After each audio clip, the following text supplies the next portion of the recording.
Selamat datang ke Simposium OSH-MP 25 dengan tema Menyatu Strategi Menjana Impak. Tema simposium ini menggambarkan dua perkara lah. Kesepaduan strategi antara kerajaan, majikan dan pekerja. Dan seterusnya, ianya memberikan impak nyata terhadap keselamatan, kesihatan dan juga kesejahteraan pekerja. Ini salah satu daripada usaha dan inisiatif daripada pihak DOSH yang sangat-sangat baik, dan kami di TNB menyokong dan mendukung OSH-MP 25 ini melalui Strategic Engagement Plan yang TNB telah buat di dalam semua trust strategi yang ada. Dan saya looking forward untuk melihat OSH-MP 30 ini supaya pelaksanaannya nampak lebih efektif.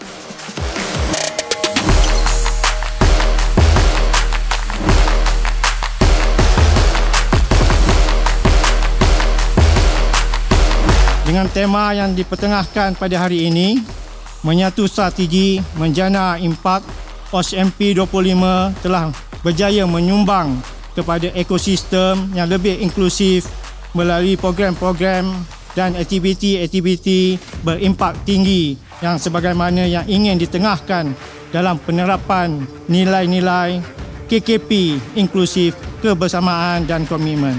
OSH-MP 25 adalah pelan induk kebangsaan yang dirangka untuk menjadi panduan strategik dalam memperkukuhkan sistem pengurusan keselamatan dan kesihatan pekerjaan negara.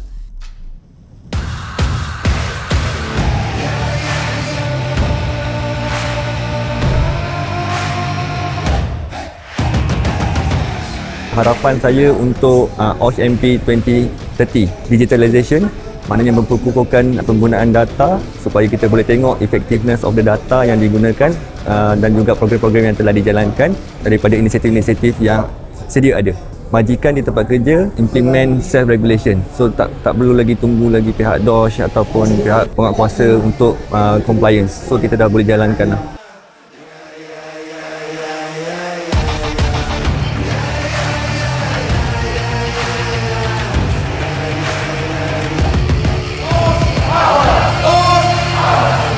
Ini merupakan dokumen Pelan Induk Keselamatan dan Kesihatan Pekerjaan Negara 2026-2030. Marilah bersama-sama kita menjayakan Pelan Induk ini dengan tema Berdaya Tahan Inklusif untuk Tenaga Kerja Masa Hadapan.